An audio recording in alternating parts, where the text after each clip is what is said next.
Hello everyone, top GS study में आप सभी का भरपूर स्वागत है। आज की हम क्लास में देखेंगे स्टैटिक जीके का स्पेशल तरीका खेल कूद। आज जो हमारा संबंध है खेल कूद, जिससे ना बहुत सारे क्वेश्चन पूछे जाते हैं और हम लूसेंट की लेके आते हैं। ठीक है, अगर देखो ये होती है सब्जेक्टिव होता है, लेकिन इसमें जो होता है इसमें पूरा ऑब्जेक्टिव होता है। अगर आपने ये दोनों कवर कर लिया तो किसी भी एग्जाम में आप तो अच्छा परफॉर्मेंस कर सकते हैं। हमारे सामने बहुत सारे क्वेश्चन है, देख सकते हैं आप, स्लाइड बने हुए हैं, तो हम बारी बारी से करेंगे इन सब क्वेश्चनों को। चलिए तब आगे चलते हैं, पहले क्वेश्चन की तरफ चलते हैं। पहला क्वेश्चन है, भूटान का राष्ट्रीय खेल कौन सा है? भूटान का राष्ट्रीय खेल कौन सा है? तो भूटान का राष्ट्रीय खेल है तीरंदाजी। ऑप्शन ए इसका सही जवाब हो जाएगा।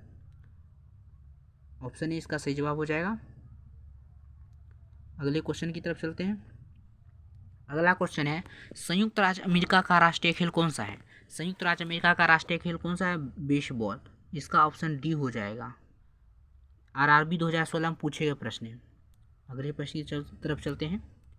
भारत का राष्ट्रीय खेल किसे माना जाता है? भारत का जो राष्ट्रीय खेल है उसे माना जाता है फील्ड हॉकी को।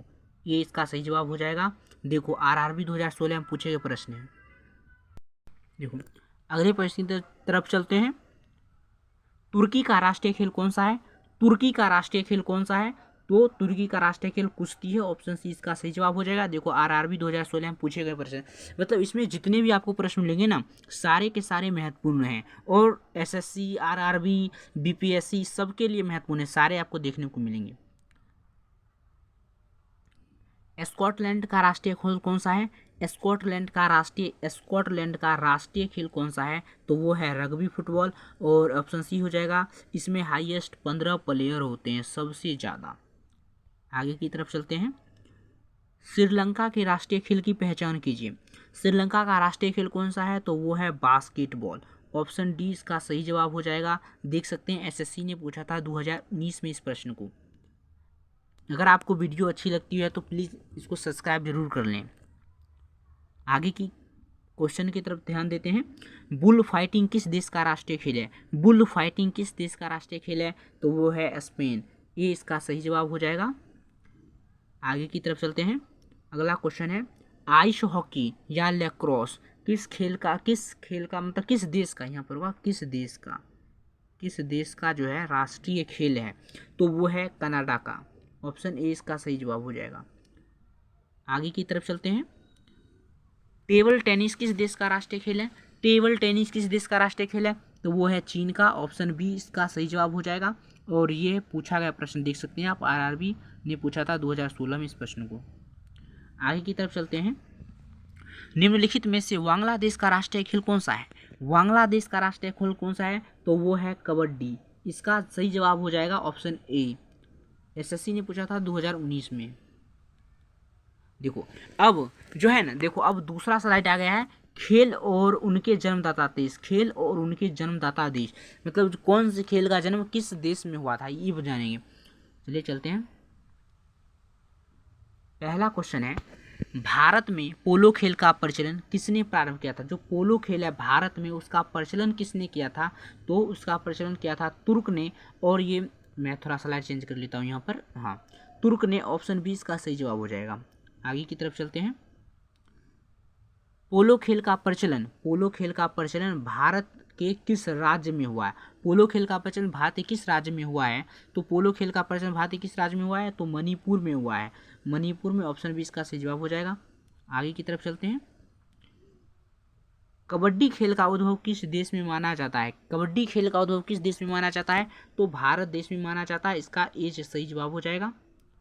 आगे की तरफ बढ़ते हैं। अगला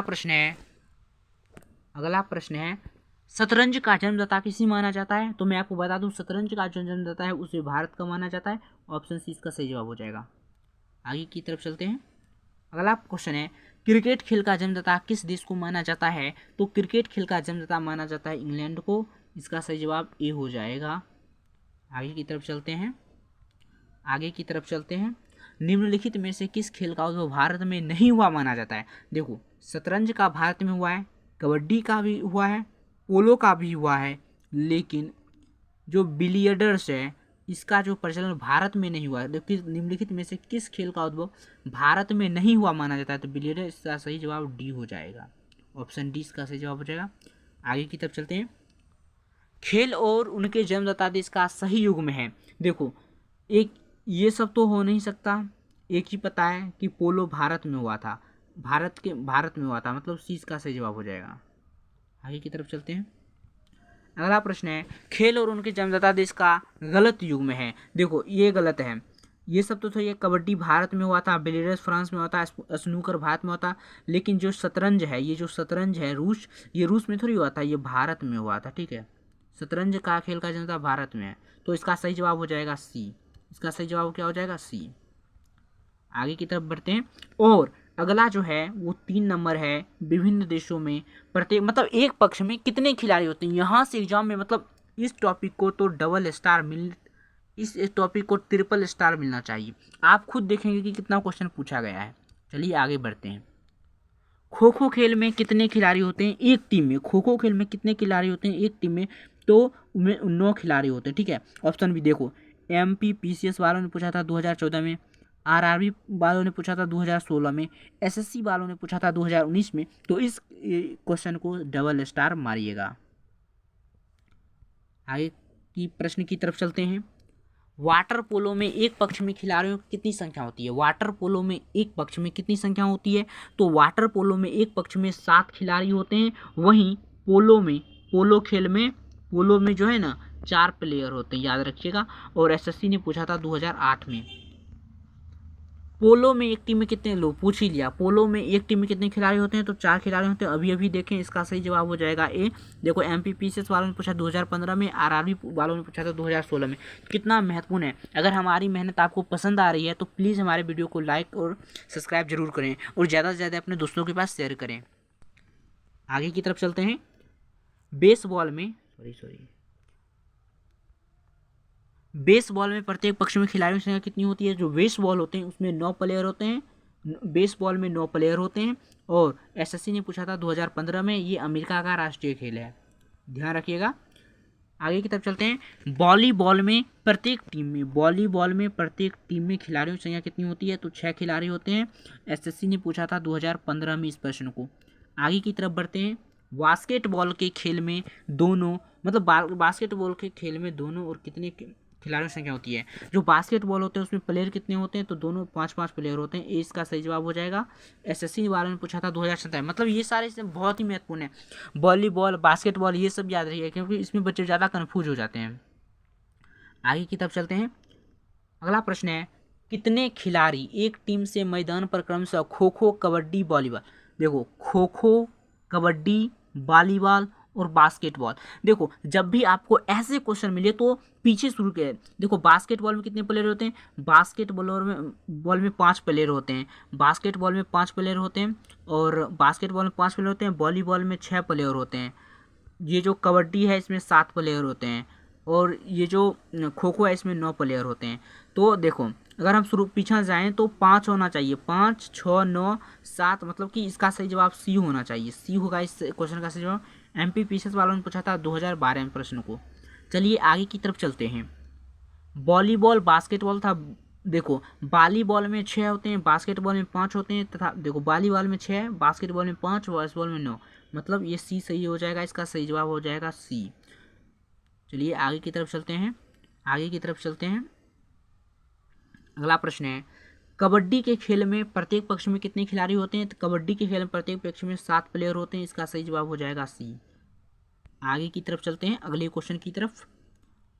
किस समूह के खेलों में प्रत्येक पक्ष में 7 खिलाड़ी होते हैं, देखो बास्केटबॉल और कबड्डी, वाटर पोलो और कबड्डी, बेसबॉल और वाटर पोलो और खो खो, तो इसमें का सही जवाब हो जाएगा ऑप्शन सी हो जाएगा इसका सही जवाब। वाटर पोलो और कबड्डी में 7-7 प्लेयर होते हैं प्रत्येक पक्ष में। आगे की तरफ चलते हैं।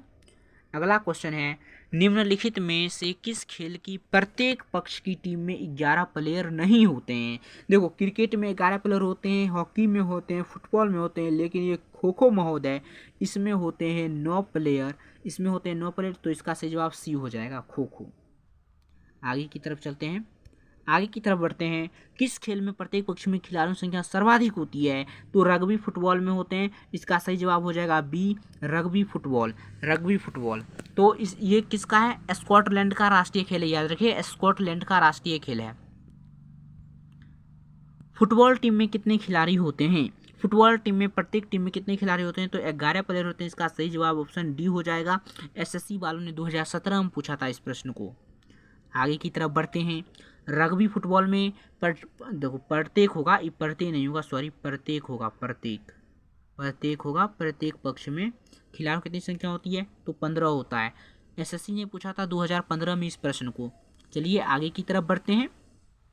देखो खेल और समय सीमा, मतलब जो खेल होते हैं उसमें कितने समय लगते हैं, इस क्वेश्चन की तरफ हम बढ़ते हैं।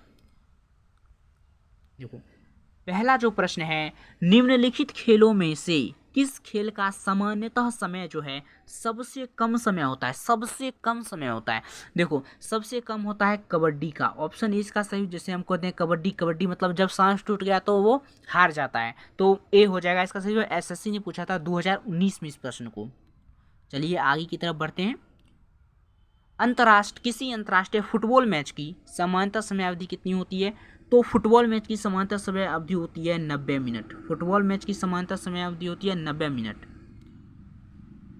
किसी अंतर्राष्ट्रीय हॉकी मैच की सामान्य अवधि कितनी होती है?